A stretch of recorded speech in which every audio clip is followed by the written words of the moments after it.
Welcome to Grid Charlotte, everyone.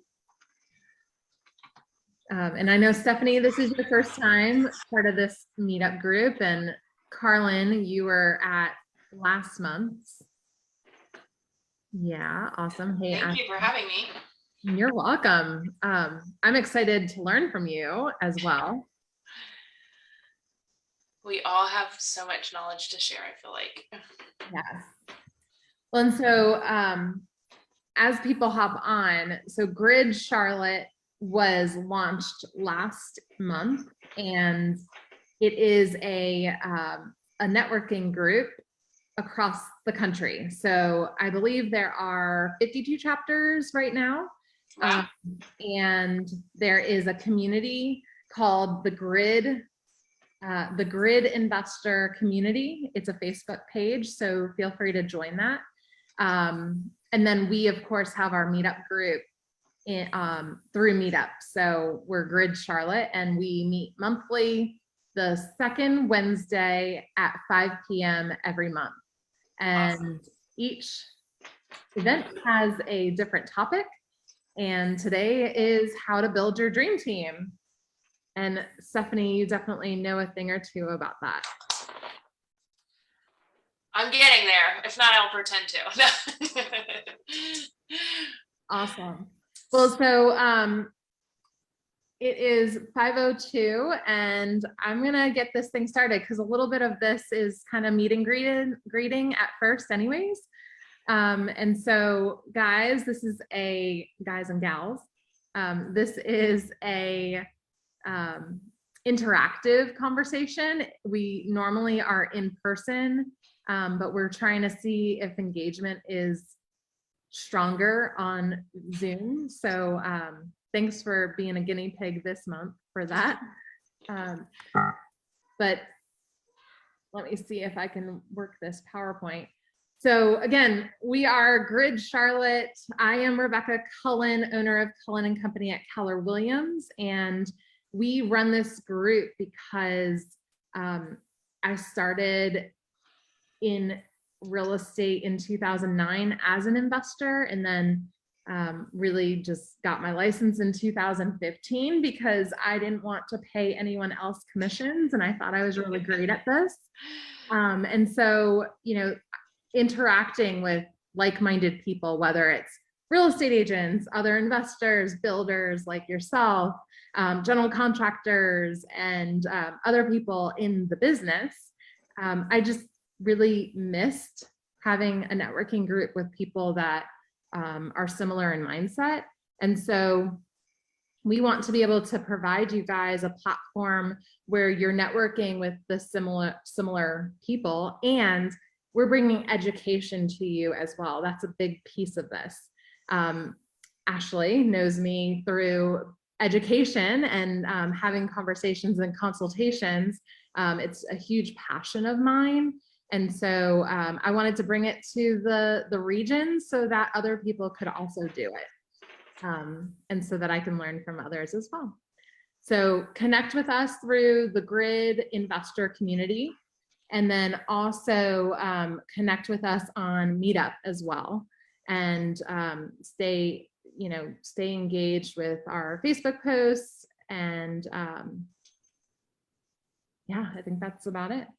But now this is about you guys, so that's all about us. So everyone who's here, I can't see you all, but I'm inviting you or letting everybody in as we go. I just opened up a separate screen and I can actually see the participants if you want me to call on them. Oh, good. Yeah. Talk. Would that work? If you guys want to, I guess. I don't want to put anyone on the spot. Yeah, so let's do that. Well, why don't you, well, actually, Stephanie, you save yourself because we have a slide for you. So. Okay, sounds great. So I'm just going to start at the top. I don't know that's any sort of order. I guess there's Ashley Marsh. Hello. I'm Ashley. My husband and I met Rebecca last summer. I think it's been almost a year now or something like that. To talk about investments. We met through Facebook, of all things. And she's connected us with several different realtors elsewhere in the Carolinas. And we got our first property last fall. So we're coming, or I guess it was the end of last summer. So we're coming up on a year, and it's been a new learning experience for us. And just went through getting a new tenant because the original tenant found a house, and that was a little scary the first time trying to find a new tenant before the lease, and you had to start paying out of your own pocket, but it happened anyway. So we're fairly new to this and looking to learn more about investing and how to get another property. And I'm looking forward to the August event on how to fund properties, how to find money. So, yep, just looking to learn more stuff. Awesome. That sounds great. And I was gonna say congrats on your first property. That's always the first step. Yes. So And Rebecca, did you? yeah, keep on going. The next one we have here is Cindy. Is that the Cindy I know? Cindy Geese? Yep. So Cindy just hopped on. So we're just asking everyone to introduce yourself. Okay. And if you are speaking, you're on mute, just FYI. We can hop back to you. Next, I have, it looks like she came back in again. Cindy did, so maybe she's having technical areas. Let's just jump to Diana and see.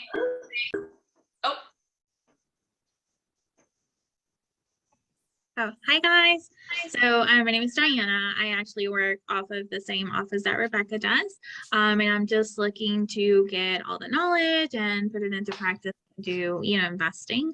I've helped clients invest. I just haven't done it myself, but that is a goal for this year. So that's definitely why I'm here. So yeah, I'm just looking to learn and then just, share whatever I learn as well. So yep, that's it. Awesome. I love it when realtors join in on our investment groups because I feel like it's totally different line sometimes, like, when, or at least sometimes you meet with realtors, and they're like, I really don't know. And I think it's just so helpful to be well-rounded in this field. So awesome for coming. Is it Carolyn? It's Carlin. Carlin. Okay, I apologize. It's okay. I am also a realtor with Keller Williams, and I'm coming up on the end of my first year in real estate and just realizing that I will be the first to break the generational curse of living paycheck to paycheck for generations in my family. And so I realized that real estate is the #1 and best way to invest that money, and just kind of decided to show up and start learning from Rebecca and company. And so here we are, and I'm just here to learn. Awesome. Same as I said before. The next one, Cindy, are you back on? Can you hear us? Or if you're wanting to speak? Yeah, I can hear you now. Can you hear me? Okay. Yeah, I don't know if you heard us before. I tried to call on you, but we'll go ahead and let you talk. My name is Cindy Geese. I met Rebecca at an open house 5 or 7 years ago. It's been a while. My husband currently works in construction, so we're thinking about after our youngest son graduates next year, about maybe get into flipping houses. So I just joined this group to learn a little bit more about that. Awesome. Welcome. And then next I have, I believe it's Missy. Yes. Hey, everybody. My name is Missy Gazan. It's Jesus short for Gazan. I am new to this group or this team. However, on a personal note, I'm a full-time IT, believe it or not, and a part-time private money broker. However, I am getting into or wanted to get into development, and I'm pretty much here to network and learn a lot from you guys and potentially get the opportunity to work with some of you in the future. Awesome. Welcome. That is definitely. That is exactly the reason why we have this group. So I'm so thrilled to hear that, Missy. Thank you. No problem. Okay, I don't know if this one's having technical difficulties, but there's Stephen Horn. Maybe you're No, now you're just one. There was two before.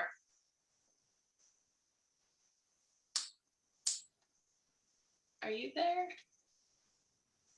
So Stephen is a lender. I met him last month.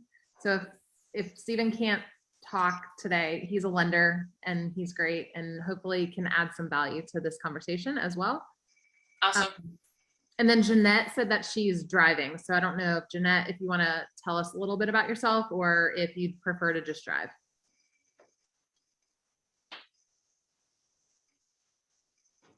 All right, let's get going then. And if anybody else comes on, we can ask them what they're up to and why they're, or what they're looking for in this group. Well, Stephanie, why don't you introduce yourself and tell us a little bit about you? So I am Stephanie Reuter. My husband and I own a company called Build for Value. Well, we have a couple, I guess. But Build for Value is our main construction company. We moved here about 4 years ago from Alaska, and so we currently live in Concord. Back in Concord, or in Alaska, we started in real estate while working full-time W-2 jobs. I actually have my master's in social work, which is applicable to real estate and investing in landlord. So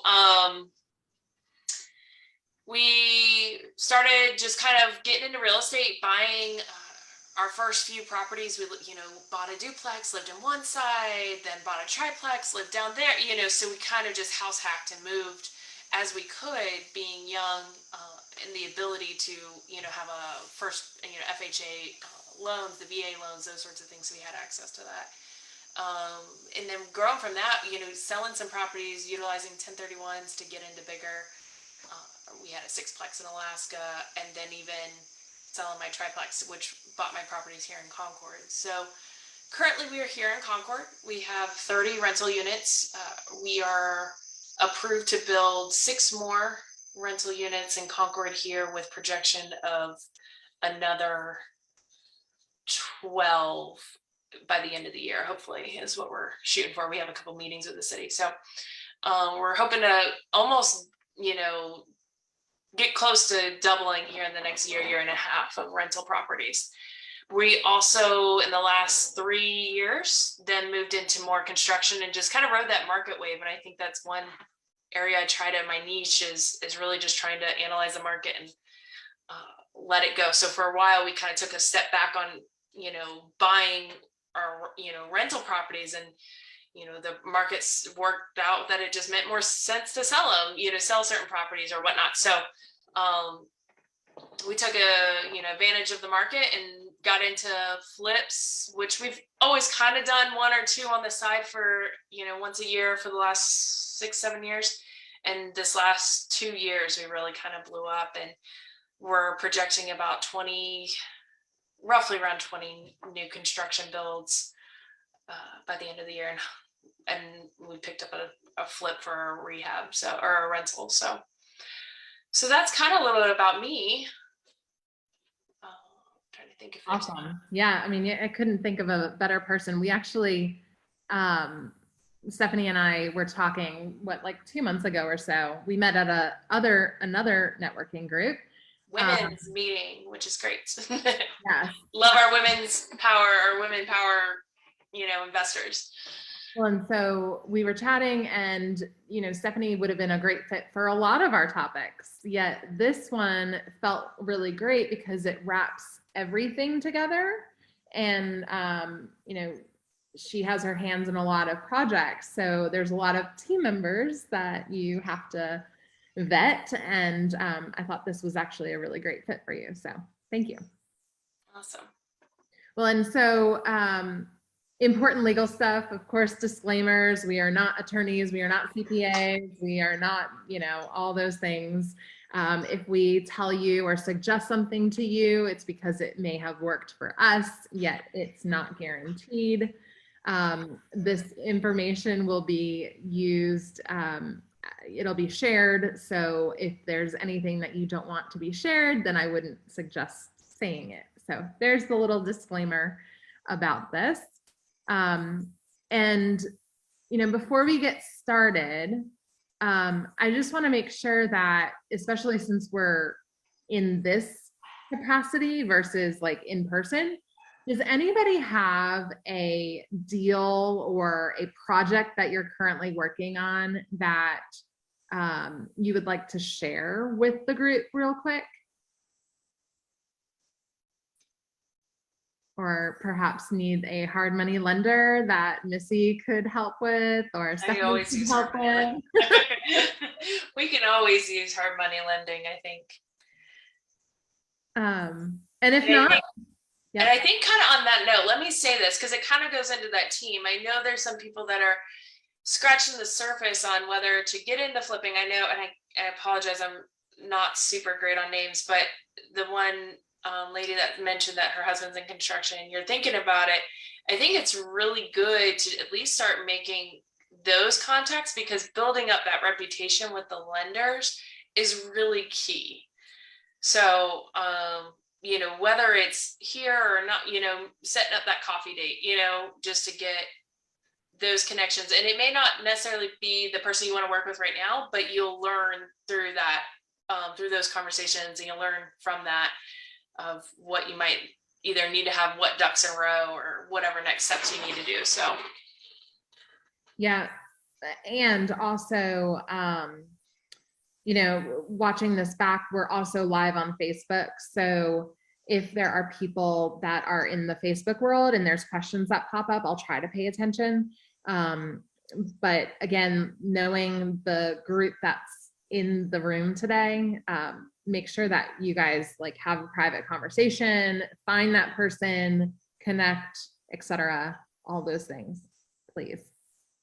And I think Rita and Stephen, if you guys didn't hear earlier, if you guys want to interject or have a conversation or ask more questions, just unmute yourself and interrupt, and we will navigate that way. Okay.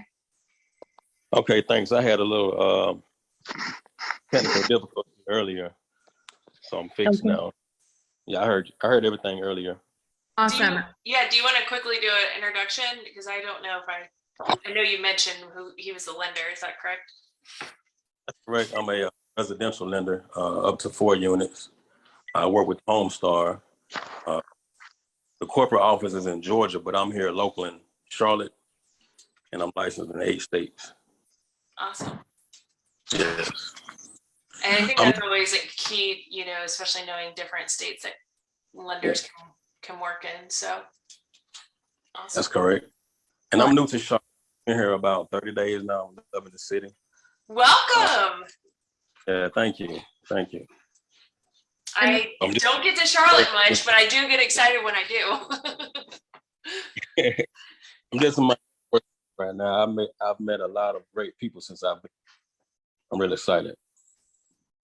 The other great thing about, that went backwards, but the other great thing about this group is that, and especially the grid investor community, is that I invest in many different states. Stephanie, it sounds like you have as well, and do.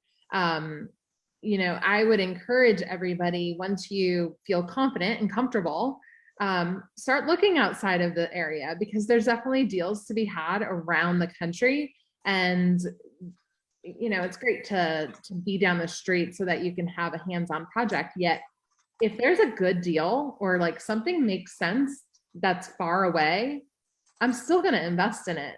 As long as it has an ROI, I'm in. And guess what? I'm not a CPA, but there's some write-offs that you can join in on to go visit that. Yeah. At least in areas that you want to go visit. Yeah, I love that. Great thing to say. Rita, you just typed in the chat. We want to make sure that we introduce you as well, if you want to speak. Oh, yes. I'm sorry I was late entering in. I couldn't find the link in my email, but yes, I am an investor in, like you were saying, I'm in the Charlotte area, but I don't invest in Charlotte. I actually invest in South Carolina because, like you said, there are more opportunities there. Yeah, where is your investing Where do you invest? Near Columbia. Oh, great. Yeah, there's a lot of great deals in Columbia. That's great. Thank you for sharing. All right. So, Stephanie, what is a dream team? What does your dream team look like? Oh, my dream team, I would say is actually really close to actually what I would say almost full. I think, well, I don't want to say full is not the right word because I feel like people add value in many different ways that I probably don't even know. So I wouldn't say full. It's never going to be full in that regard. But I would say we have such an amazing team that we work with. And the majority of that really is our day-to-day people, whether that's the subcontractors, my actual employees, to, what we're hoping to find, lenders, to other investors that we connect with for questions, even to my inspectors. And I think a dream team is anyone that is willing to add knowledge and wealth to you as an individual, whether and or your company, to grow. So I really took a couple years ago to really evaluate, and this is like a friend's evaluation in my social group in my early 20s, of kind of cleaning house on my friends of, if you're not going to better my life, then I need you out. And not in the regards that I can't help others, but there's so much value that people have in many different ways that I try to surround myself in that regard with people that are going to better me as an individual. And then of course, ultimately, whether it's my company as well. So when I break it down into individual people, then I can go into that. But it would be our day-to-day hitting the ground, people that pick up my phone calls. Awesome. Yeah, I think, and I think we said this last month too, but like Jim Rohn is famous for saying, you are the sum of the 5 people that you surround yourself with. And, your circle of 5 are always trying to run away from you because they're trying to find their next 5.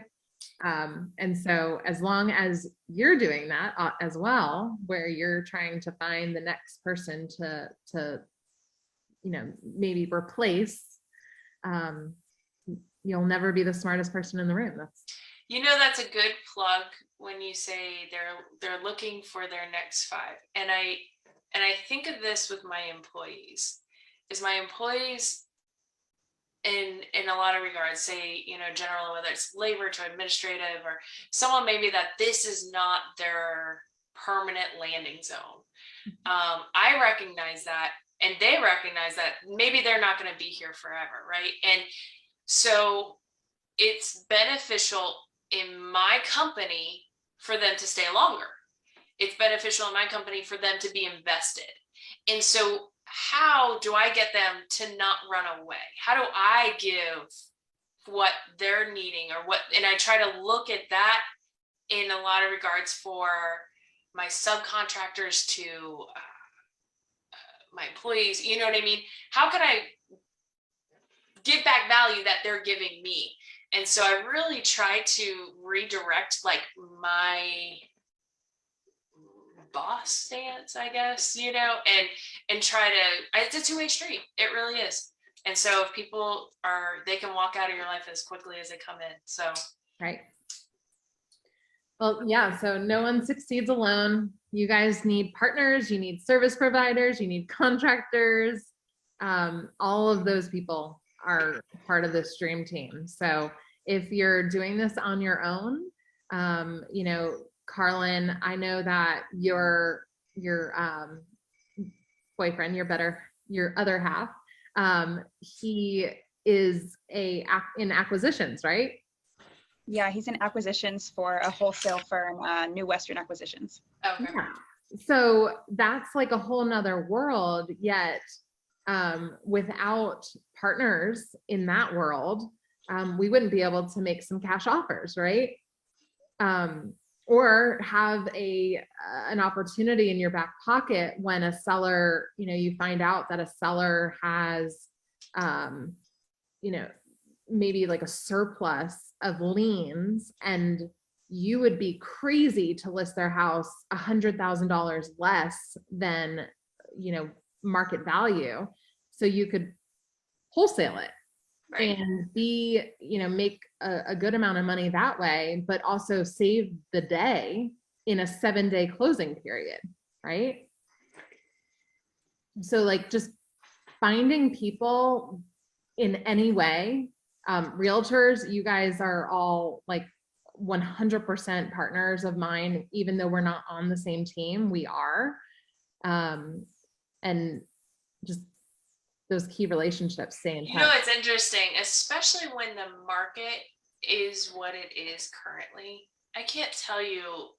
Now I try to access my realtor that we use, and I will say that's one thing he is about, is making connections with a bunch of realtors, because we're new builders and new construction. So he's out there plugging, saying, I have a new build, I have a new build, I have a new build. Do you guys have first home buyers, or do you have, you know what I mean, in this market?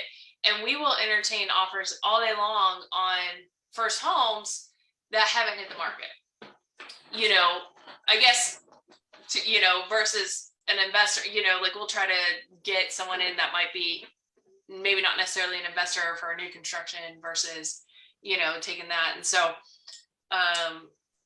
it That's really awesome. is. And I think that has changed. And maybe you might have, my experience has changed, at least in the real estate market, that's different, at least for me, compared to a couple of years ago where we weren't in this really difficult buying market. Yeah. So, Can I ask a quick question? sure. Other than your husband, do you guys have other business partners that you work with? We do, like, we've had some business partnerships with others in the past. I do have one business partnership with another person coming up, and it's strictly deal or, you know, surrounded around that. Our actual our electrician came to me and proposed a business partnership on his land, which was amazing, you know, so that's, I felt very honored of all the contractors that he brought. So, but yes, did you have something kind of surrounding partnerships, or? Yeah, I just had a question about how people decide who to trust to partner with on an investment like real estate. Ooh. You know, real estate is one thing that, at least legally binding, as long as you have things written out, you have, you know, your protections and your assets. It really is, I think it's more in your ethical things to get a job done, you know. So say you go into a flip with somebody and they're not pulling their end or their financial means to finish the job, or whatever that case is.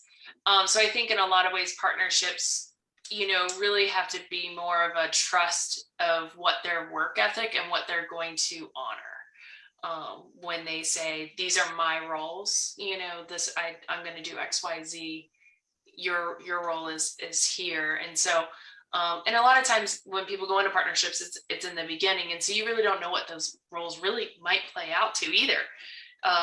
So I think it's a lot of communication, someone that you can have a really difficult conversation with. Nobody's going to get offended and have a constructive feedback. So I guess that's kind of my going into partnerships. The one we're doing with the electrician is pretty simple. He owns land, I'm the contractor. He doesn't care, he just wants to sell it. So, you know, he's not going to have very much. He knows my roles, he's seen my job. So he just you know, he'll do the electrical. But And Carlin, it's really important to understand there's limited partnerships, there's silent partnerships, there's different general partnerships. So really figuring out like that whole whose role is what. Like if your role is to find and source and maybe find the developer for a property, then like that might be more than 50-50.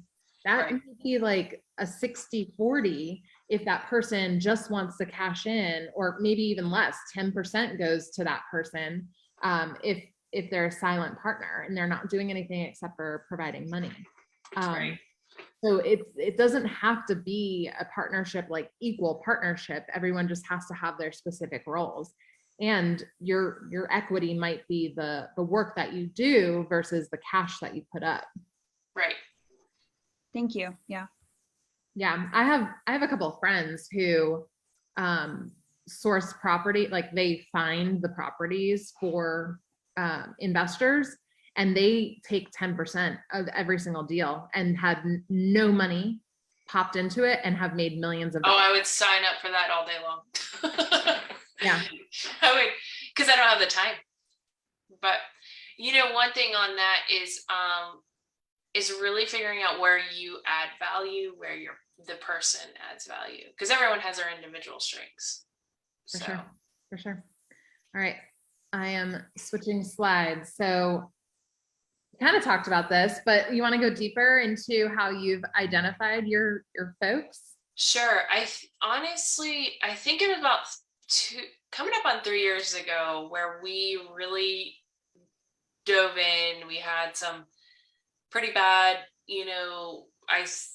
not bad people a part of our team, just outliers that, were not working out so much for us. I think what I have found is someone that is hardworking and ethical. And that to me is what I think maybe that's my core, like your own core values. What are your top few core values, and align with that across your team.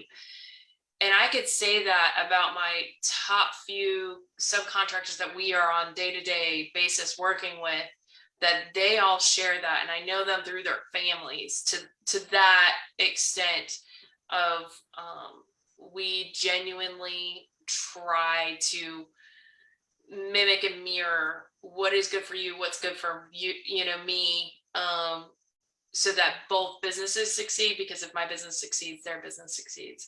And so I think it's really hard to have people that genuinely, and then also, one thing I've really pinned down is people you like to work with. We all have our personality kinks, and there's one, I think more recently we came across one team member that I'm like, we're growing and we are growing so fast that I'm not sure my energy that I have to put into this relationship is worth it. And so I cut ties, and there's no hard feelings, but it's just, you have to know what you want and where you want to get it from. So. Awesome. Yeah. So my take on this is be the superstar also. Like Stephanie, people, when we go to these networking events, like people flock to you because you provide enormous amount of value.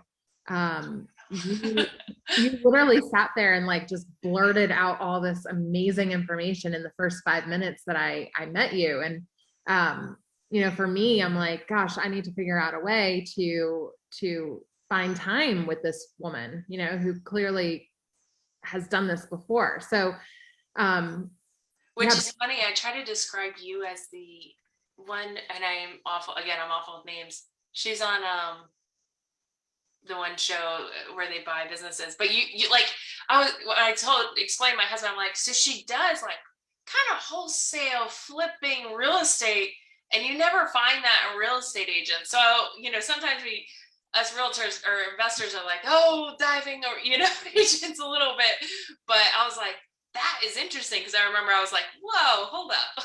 Yeah. I mean, we like to be the one-stop shop for all need real estate. Yeah, So that's awesome. we're trying to figure out other ways to, whether it's title or have an insurance company. So anyways, and that's the thing, like, I don't want to be the driver of all these businesses. I want to find someone who's doing it so successfully that I invest in their business and now they're partners with us, Yeah, I am all for, the idea of growing. The idea of growing is scary, right? We're already at so much capacity, we're at so much, and it's how do you find that next level? And And to me, I think it goes back into how do I invest in someone that they want to stay to do what I do? I want this mini me, but so how do I find them, you know, and you want to, and maybe really it is you're really bringing them up and flourishing them, supporting them to do this other venture that they can take off with. Absolutely. Yep. So to talk about these potential dream team members, and if there's anybody that you would add to this list, please interject that. Yes. So, you know, we have closing coordinators, settlement agents. North Carolina is a title or has title reps. South Carolina, really the attorney is doing that work.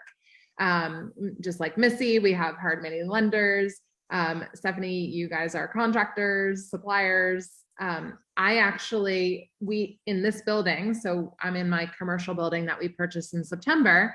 We have a staging company that rents the back half of our warehouse. Oh, awesome. So she is booming, and that's been a blessing to watch her flourish. But also we know that we have a partnership with her. And here, when the market starts shifting, we'll probably need to work on that a little bit more. So the real estate agents, Stephanie, you just said for your team, like having your agent in your back pocket to be able to do that has been great. Guys, if you are not partnered with an estate attorney, like they legit have all the insider info to when people are passing away, when things are up for probate. Somebody might be getting a divorce and need to, you know, get rid of the property. So estate attorneys are such a blessing, as well as any attorney for that matter. And then wholesalers and then other investors, but financial advisor is missing from this. Yes, that is true. CPA. CPA, yep. And then actually, I think I wrote down some other ones. Your architects. Yep. And that's hard right now because architects are so busy. Oh, goodness gracious, survey. I don't even want to say surveyors. Yeah. And again, oh, you know what I said is independent, and this goes across the state or wherever you're working, is at least in my field is the county. That the county or the city, depending on what you're working with. I can't tell you. I walk in the city planning department and everyone's like, "Hey, Stephanie," and I'm like, "Oh, you know me by name. I hope that's a good thing," you know. But the county inspectors, I have them on speed dial. They have my phone number. We text, you know. So, you know, really, and they're a wealth of knowledge. You know, asking those questions, and I can't tell you how much I've learned from them. It's been such a growing experience. You know, they would actually be great if you could get them to do a network, you know, discussion too. Yeah. Let's make that happen. Yeah. Just on, I mean, anything, you know, I think one super valuable piece, whether you're buying land, which is real estate, right? You're buying something to an extent and utilizing it for a purpose, is understanding and how to look at what is that piece of property, that land, actual value. And I'm not saying from a, you know, resale, I'm saying how big is it? How can I find this without having to drive down there? How big is the property? What could I technically have on that property? Whether it's the uses, the size, can we subdivide it? Can we do all these other things? Because, and I'll give you a quick example, not to bore anyone, but I bought my first property here in Concord, 2018, when we got here. And it's 12 little old mill houses, all separated, and it's on, it was on 1.5 acres. And there was a creek that ran through it and has its own little road, and they're all 2-bedroom, 1 bath, you know. So we went through, we renovated the outsides, the insides, you know, brought, you know, completely turned around the little neighborhood. And I was sitting there with a surveyor, and he goes, "Why don't you subdivide that off?" And I was like, "Wait, what?" He first pitched to me and says, "Why don't you make them townhomes? Why don't you technically subdivide those as townhomes? And I went from having something that I didn't spend very much money on to something that was worth a lot of money. And while he was incorrect, I couldn't do townhomes, I was able to actually section it off, and I'm now building a triplex on the other side. So that 12 went to 15. And, you know, and to me, knowing what I was actually getting into, I wouldn't have second even guessed buying that thing, you know? So, so I think even as a real estate agent and anybody really in this market, looking at these, you know, properties, really, what is it worth? And I bought, actually the very next year, I bought my triplex. Right next door was getting rezoned Center City. In the middle of demo, I literally questioned whether I should have just torn it down. And I still have it. It's still a triplex. It's beautiful. It's downtown Concord. But you know what? I might tear that thing down one day. So, because it's a big commercial building. Yeah. So Figuring out. so we have lots of options, but Awesome. So I think Missy asked if we have any GCs in this group, and Stephanie is one, and we can connect you to others that have come to these. That would be awesome. Thank you. You're welcome. Were there any other questions for right now before we keep going? No. Has anybody? Everyone understand what a wholesaler is, and any other questions on what people's roles might play into, or even attorneys? Oh, one plug we do have for our real estate attorney that we do use to close. I have such a good working relationship with her that I bought a property yesterday and I don't even show up. You know what I mean? It works out of, and she understands what my needs are, where my contracts are, what, you know, and it works out. Yep, same. I bought a property in Brunswick County, North Carolina, and I said, I am not using that attorney. I am using my attorney here because all I just need to do is sign a few papers, send it off, and it's done. Done deal. Yep. I hear you on that. Well, cool. All right. So unless somebody has someone else that wasn't on that list. So I think the big thing is when you're spending money, and Stephanie, like, elaborate on this if you'd like, but if you're spending money on something, whether it's air condition or your dog grooming or your nails done, whatever it is, make sure that you're talking about what you're doing and what your goals are, because that person, you have no idea who they're related to. If they are doing the same thing that you are, maybe they're coming up on a project and they need some funding. And so just make sure that you're talking about your goals or any future plans that you have. And then also it's referrals, right? Like, make sure you're talking about it. Yes, and I would love to say most contractors and subcontractors are flooded with referrals that I try to at least screen, you know, what it is, you know, just to say, or even prepare them so that when you are giving out these referrals, if I'm referring my HVAC or my, you know, electrician or somebody that saying, hey, they might be a few weeks behind, you just, you know, but that, and maybe giving them a little bit more personable touch to experiences what I'm dealing with to make them more relatable with maybe a bad experience too, that they, you hear that, unfortunately you hear that a lot recently, I feel like, in general, is because we can't, like, I love my surveyors, plug the surveyors, I'll hire you. I'll give you health insurance. I don't know what you need, but there's ebbs and flows. Like when, like you're saying, like I use the same painter. I've used the same painter for 7 years. He never says no to me, and he gets all my referrals. My GC, on the other hand, literally lost my phone number after we were done with like 4 or 5 projects because he was on to the next 4 or 5 projects of people that were paying him right then. So, there's ebbs and flows with the people that are part of your team, and sometimes you have to go look for others. Yes, that is true. Okay. So I think we've talked about this a little bit, but like, and everybody else feel free to chime in. Like, where are you finding your people?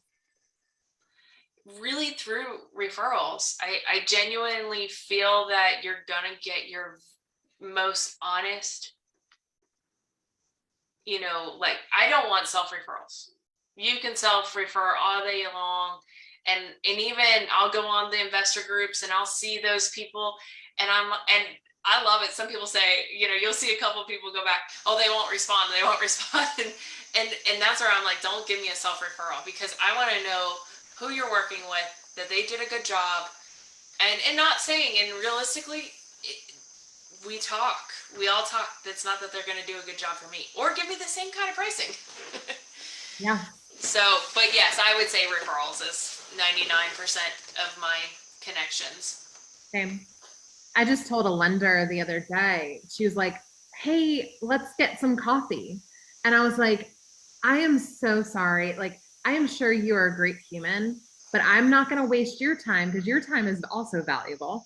But like, I don't do business with people unless I've done business with them.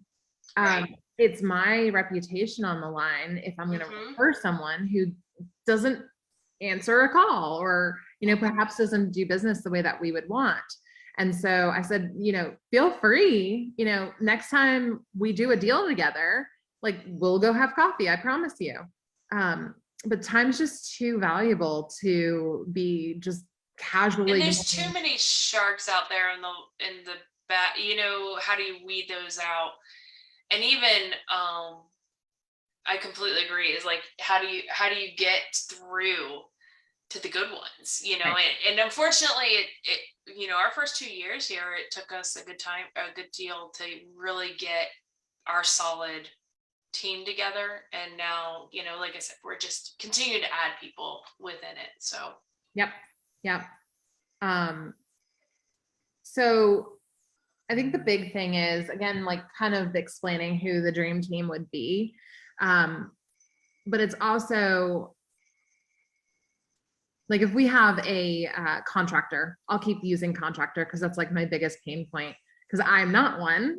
So, being able to stay in touch and being like, hey, as a reminder, I constantly have clients who need handiwork done or tile repair, and I just want someone that I can often refer. Would you do me a favor and let me know when you're busy so that I don't refer you? Right. How's business? And they just say, oh my gosh, I'm slammed or whatever. Like, okay, well then go find another person because they're slammed. Yeah, no, I completely agree. And that's the one good thing is I think it's that honest communication. I always ask that about everyone. If you can't do it, let me know so I don't waste my time. Yeah. Yeah. The question, what can I do to help you or your business? When there's a friend, like let's say a sphere of influence person. So someone who's really, really close to you, who you want to help, like you want to help them grow their business. Just ask them casually, like, how can I help you? What can I do? And maybe I think that is such a huge key. And I was really wanting to touch on this, and I'm so bummed that she didn't make it today. But my girlfriend Debbie, who is like my core love of, she is the heart and soul of what that investor, like starting out to now making it, just working and her family and all of that. Anyways, she was investing up here in Concord. I had my flips and rentals going on, and she had a couple things out in Huntersville. And what we would do, we would try to make it a weekly thing to come by, check each other's projects out, ask who did this work, who did that work. And we shared contacts, and again, what works for her didn't always necessarily work for me, and what maybe my expectations or, communication, that didn't necessarily work. But I would say between her, another couple, we have a couple of investors here in Concord, is going and being present is so huge for you and your other, and it's hard. It's hard when I'm busy, and now, unfortunately I haven't gotten to our projects in a year, but we continue to learn from each other, so. Awesome. Yep. So same thing. Yep. Lunch, coffee, chat about business, find your people, find your network, find your tribe, consult with others. And then, yeah. So talk about like when you have projects going on or when you're trying to source new things, like, do you have a database that you connect with ever? So we don't necessarily have, I guess it depends. I would say in the last year, so we've been lucky enough, and I say this, we've been lucky enough to do all of our own projects up until last year is when we actually started expanding and taking on investors. So I would say at that point, most of my subcontractors really don't dive into the technology. And so that's really important to also recognize too, because we might be on all these platforms and I might have my HubSpot task or like how I organize what I have going on, but they may not want to dive into it. And I need to respect that because it's just a learning curve that they don't have time for maybe. But, we have a platform where we try to do, whether it's Zoom meetings, different network driving, Google Suites, those sorts of things. And then kind of separately in the realm of landlord time, we have our own platforms that we work on that also kind of help manage that, but do a little bit more, staying up to date, newsletters, flyers, those sorts of things. So Awesome. Yeah. So do you use Trello or anything like that? I don't particularly, so with my investors, because of course you talk about like timeline, when is this going to get done? Where are we at? And right now I'm about to contract for 12 houses with one investor for new construction. How is he going to know where's this project at what stage, where are we lining up? And so we utilize a program called HubSpot Tasks. I don't know if you ever heard of it. And so ultimately what I found, and the reason why I plug into this is because it also tracks my employees. And so I'm a big one on not paying 5 different memberships to different programs and different things. So HubSpot Task I'm able to track and have my employees clock in, and so I can get their mileage, I can do all that, and it links right into my payroll system. So from there, we have HubSpot Tasks, and it literally looks like more like a roadmap, and you can go by calendar and move things along. So they could say, oh, okay, drywall's here, paint's here, and then I can check, actual tasks that are either need to get done or so at least they have a visual of like, hey, where are things at? Otherwise, there's definitely programs that I've worked with other builders on is oh goodness gracious, Buildium? Not Buildium. No, that's a rental. Oh, my husband's better with this. I can't think. It'll come to me. I wasn't a huge fan of the platform, but there are definitely other options out there.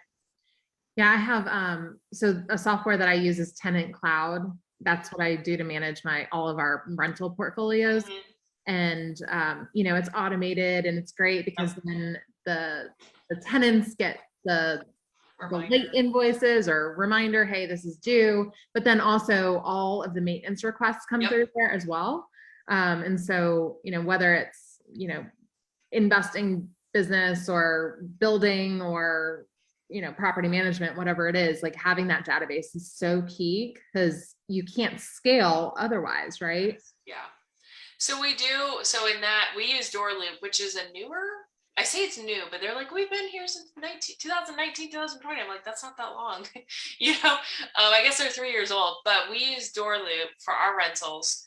And we just recently switched over, and that's been nice for the ease of tenant learning curves, which has been, I think with our last platform, we had that struggle, which I think when scanning into any sort of platform, it's really important to think about who's on the other side of it. Maybe you can pick it up or maybe not, you know, if you're like me, I'm super not tech savvy. And so you can jump in, but you want it to be ease, because I have a couple tenants that I'm like, just go pay at the bank. Just don't even worry about this, you know, because they just can't learn it, which is fine. But at the same time, you also might have, depending on what realm of business you're working in, you might have something. And even on my door loop, it'll tag and send a text to my maintenance guy. And so at least he gets it as well. That's awesome. I love anything that's automated. Or And then we do, now I am not a fan or a plug, but I do end up using a lot of QuickBooks. Yeah. And the reason why, bookkeeping wise, for the construction business, so we do a lot of our properties and our projects actually at cost plus. So a lot of times our investors are actually seeing what real costs are. You know, what are real costs? So they get, when we get it set up, they get automated weekly or however it's bi-monthly or whatnot reports sent, so that they can actually see that too. awesome. So I'm like, everything I do is around database. Like even with Grid Charlotte, like we have, you know, everyone logs in and they have their email registration. Like we like to stay in touch with people, and we like to send out, when we have a wholesale property, we send it out to all of our investor clients and we tag people, etc. And so I can imagine, especially with all these people that you house their information somewhere. You probably have, you know, like maybe you do something special for the holidays for them to thank them for a great year.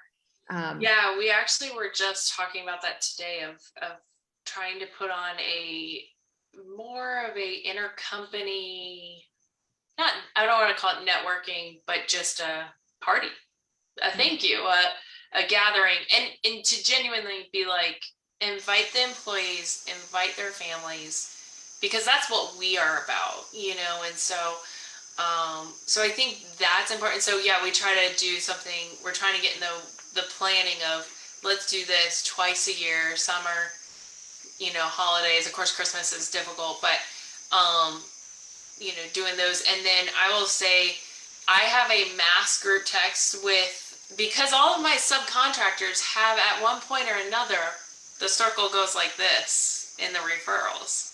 So they all know each other. And when they get mad at each other, I just bring it right in here and I say, let's work, you know. And so we have a mass group text that we send lots of, you know, memes and things like that can be kind of fun. So I love that. Keep the spirits going. Has anybody, so I don't know, Julie's on here. Julie hadn't introduced herself. Maybe she is available. She is a realtor as well, but she's also familiar with building some projects and investing. If you're not able to unmute, that's totally fine, but I'm hoping that you might be able to add some value to this conversation. I don't see you doing that, but Julie Maynor, who is on this call right now, she would be someone great to also connect with, because she is at like all these networking events. She has a full-time career in nursing, but she also invests and adds value. And, you know, she's a great example of someone who brings things full circle. So I just plugged her, and maybe she can comment later. Okay, I'm going to continue on. All right, so Dream Team 2.0, affiliate relationships. So this is co-branding, promoting complementary products. Do you have any examples of that you've done before? So what we just talked about, sort of, and this is really getting into connecting with charities. maybe more so like we have a local charity, our architect has a charity that she works in, and we're talking about, you know, what level sponsorship, those sorts of things. So but getting in again, I think it more that goes back to that values. Where is our values at? Where do we want our marketing? Where do we want? I'm not a huge one. Again, we just recently started taking on investors, and growing as a GC, you can explode. And I know that we also want to oh, she's at the hospital. I don't know if you see this. Oh, no. Okay. Yeah, I see that. Okay. But you know, so I think it's also important to know what I can take on. But so we're trying to market strategically, and you never know who you might reach to. You know, I think expanding, you know, into different markets, different social settings. Yeah. I'm going to give you guys an example of an affiliate relationship that we are working on. So with Grid and on the national level. So Grid was created by Rob Chavez and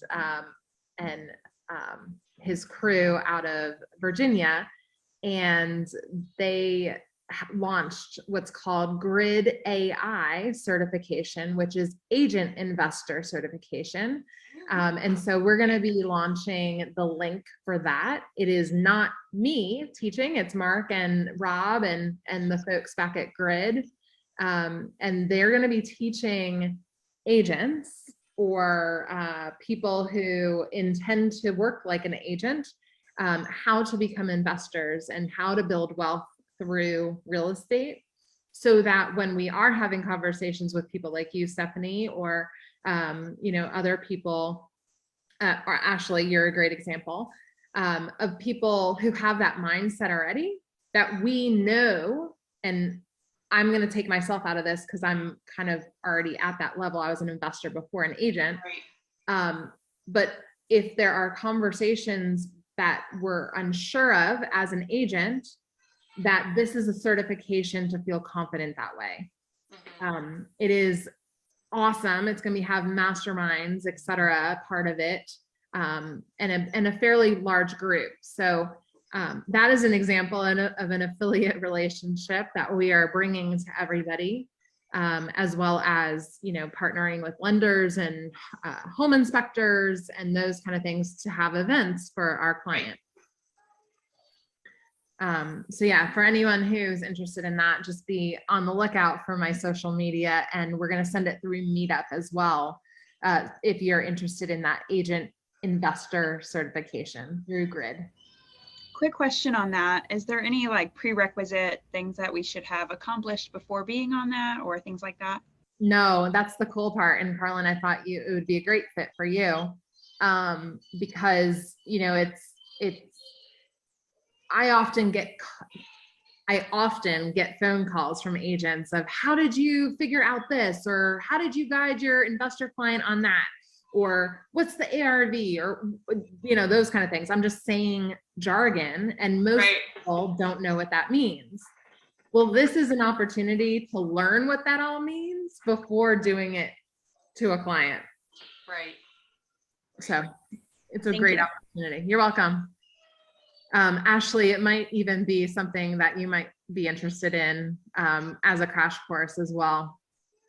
I was thinking about that when you said that. I actually happen to know a lot of those people in the DC Grid from living up there. Oh, good. And I wasn't even part of investor anything up there, but so do you have to be an agent? I am looking at that KW prep for next Tuesday. So. Yeah, I don't believe so. So okay. I'll look into that. Okay. But yeah, okay. So moving on. Sorry, I just wanted to talk about affiliates a little bit. All right. So dream team, think about how you can generate extra revenue from a partner's business. You know, we send our lender partners 100% of our buyer deals, right? Like that is a great opportunity for our referral partners to send us some business, or, you know, pay for some of our events, or I'm not saying that it's tit for tat, yet we sometimes have conversations with our insurance partners if we're not seeing any, back and forth. Your suppliers, like, gosh, how long has it taken for you to get some windows here recently? Yeah. Well, I definitely, and especially with growth too, of being, presenting saying we have X amount coming, are you guys going to work with me on this? Because there's some, we're all in a very difficult position in the market. It definitely comes back and forth. And we've even talking about, as a company, what can I give back to my employees, right?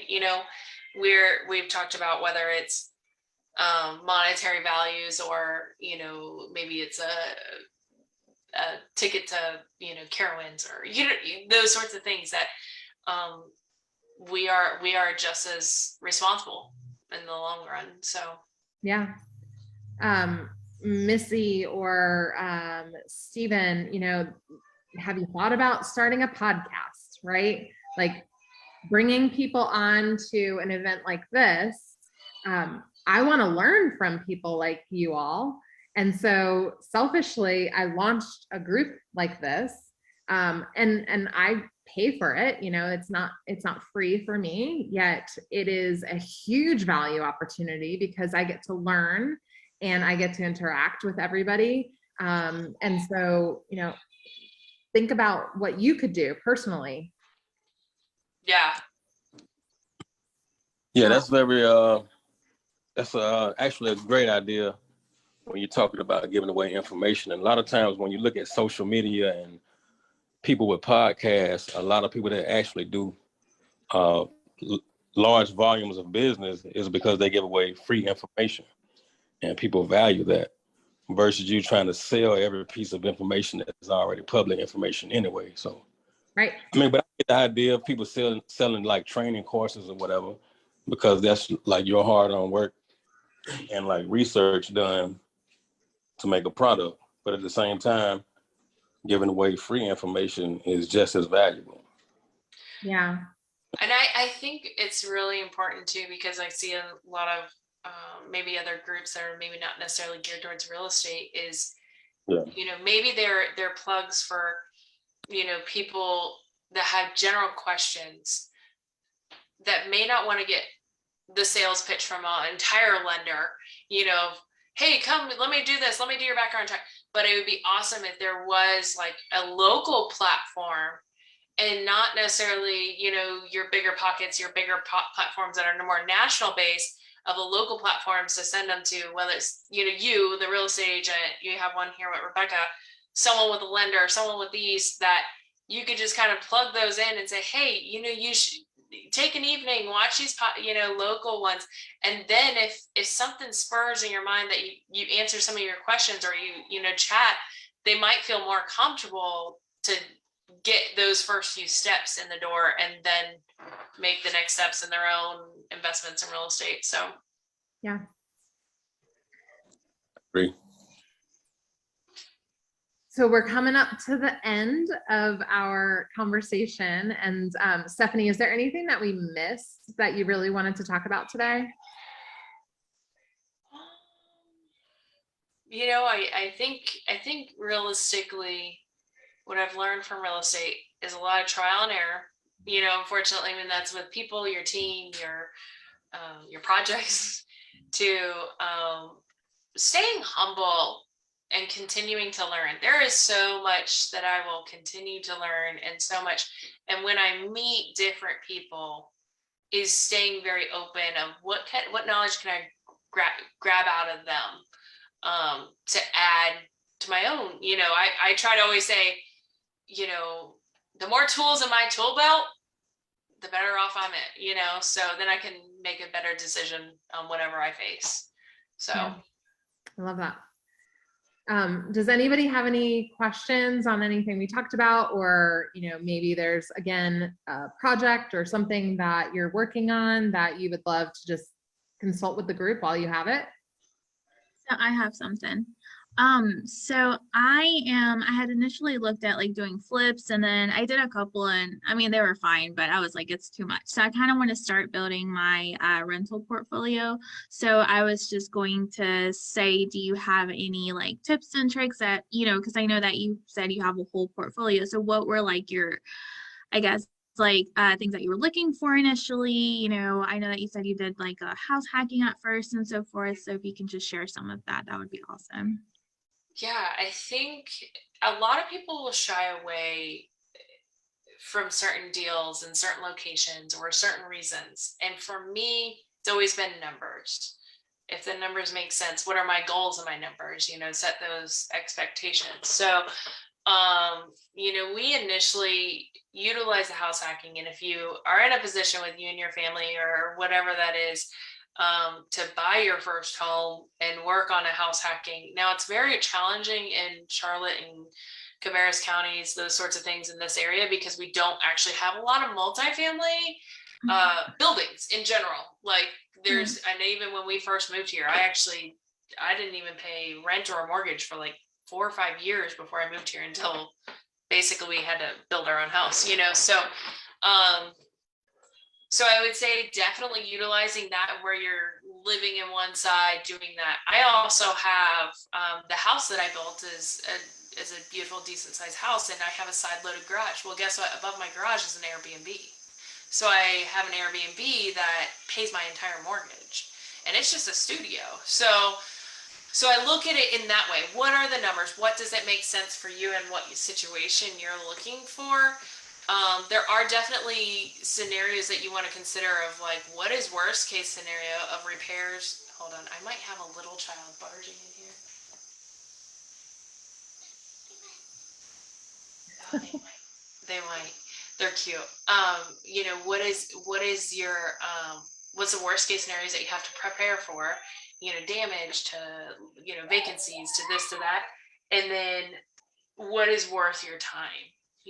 So I think just kind of analyzing properties. I've always looked at properties to add value, because in the long run I could sell it, make money, buy something bigger, but in that regard, I also have the significant other that could help me with any of those repairs to add those values. So it really, I think, cater to your position. There's a lot of value in having something that's turnkey and no maintenance. So it's kind of catering. And we could always chat more, and we love talking real estate, but of what that might look like. So Oh, thank you. you're welcome.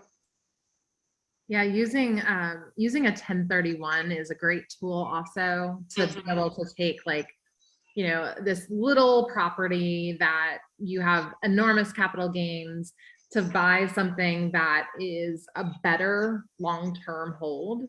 And so, I love, and Diana, I know you have your primary residence, like as long as you're living in it for 2 out of the last 5 years, you won't have capital gains.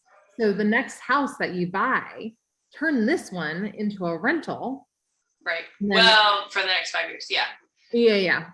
Yeah. And then, continue to do that. Like that's a great blessing where you're not going to have, proper or capital gains if you do that in the right amount of time.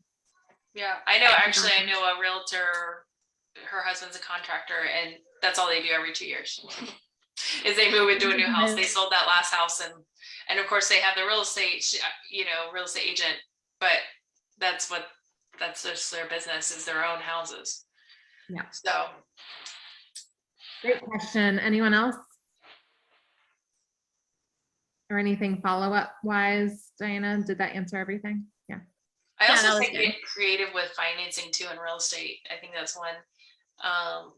And Rebecca, you do a lot of this is finding those problems, like, or liens or problems or something. Maybe you're the one that has the cash that can pay those liens or those debts off.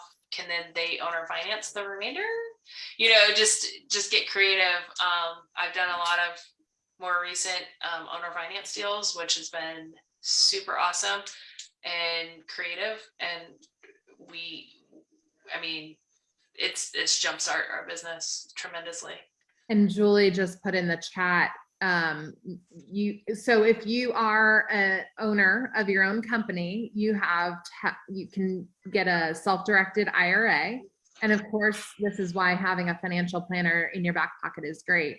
But you can pull from your self-directed IRA for the down payments and create short-term rentals, and all that cash that you are creating, the cash flow, goes back into that. You're just paying yourself, and it's not it's tax-free. So Julie, thanks for mentioning that. That's why I love having you on these things. And the one biggest plug I think for that is there's a lot of rules around it, and I'm not familiar. It's just super get yourself very familiar before diving into something, but it's excellent. And I know a lot of investors do utilize it, and I think it's a long-term option for us here too. Yeah, for sure. And Ashley, ask that question differently. I'm not sure. How definitely just how do you do that? Yeah. I would I can refer you, Rebecca, to possibly see if she's actually a wholesaler. I know someone that does it pretty frequently, and I don't know if she does any, this might be a good topic for a future one. Yeah, we have a wholesale class in the future, but yeah, Ashley, for the IRA specifically. We have that coming up too. So okay, yeah, cool. we would love to have her. Yes. So I guess you've mentioned the self-directed IRA to us before, and we talked to our financial people about it, and they were pretty clueless about it. But you said something that I hadn't thought of before, is that if you own your own business, you can have one. So, I mean, we have an LLC, but it's got one house at the moment. It's not doing a whole lot. So I don't know if we would, think of a word at the moment, like be eligible for something like that through that. So I guess just learning more about how to set one up and how to use it. Yeah. What we're having problems with is just getting the cash to put into the next project. And I missed who you originally asked that you said that didn't have the information. Maybe we could help you get connected. Our financial planner, who we use. We're actually thinking about moving on. They're more into dentist office and yeah, and that's what, and even I would say 90% of us have a career on the other side of real estate, right? And we built that team to support that career, but if we start moving in this direction, it really is a specialized field. Mm-hmm. So I agree. Yeah, we're both engineers, and so we have our 401ks from that, and then for moving different companies, we have IRAs. So we have the money there. We just don't know how to utilize that to it without a whole lot of taxes or interest rates and things like that. So, but we can't find anybody to talk to about it. The other thing to look at is a whole life policy as well, not term, but like, and again, financial advisor. Like, I always ask the question to the financial advisor, and if he says no, then I go find another person who says yes. And so cash value for a whole life policy also can help with down payments as well if you're not a small business owner. And so again, there's different ways, different modes, different ways to cash hack. And we do have education around that on future grid meetings. Okay. Julie has American IRA out of Asheville, but definitely speak to a financial advisor is what she said. Cool. Any other questions? No? Okay. Well, Stephanie, grateful for your joining us today. We would love for everyone to review us, talk about this on Facebook, invite friends to future meetups. We are going to be at the Plumb Line in Concord.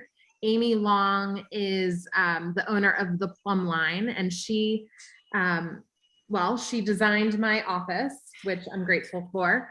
But she also sells cabinets and furniture and works with contractors, and That's a new building for her too. it is. Yep. So launching her business. So we'll be one of the first guests there. But we're going to be in person with some food and beverages. And it's always the second Wednesday of each month at 5 p.m., which I know is challenging with traffic, yet we all made it work. So you will be back and forth with Zoom a few times because we have another speaker who's out of the area for August. So yeah, I just want you guys to connect with each other and find some great opportunities. Awesome. Well, thank you for having me. I appreciate it. You're welcome. That was not supposed to pop back up. There's no more questions, but yeah. So Carlin said she's going to friend everyone on Facebook. And if you guys want to connect in other ways, you probably all are connected to me, and I can help facilitate conversations or just come to the next event. Awesome. All right. Thanks. You guys have a good afternoon. Bye, everyone.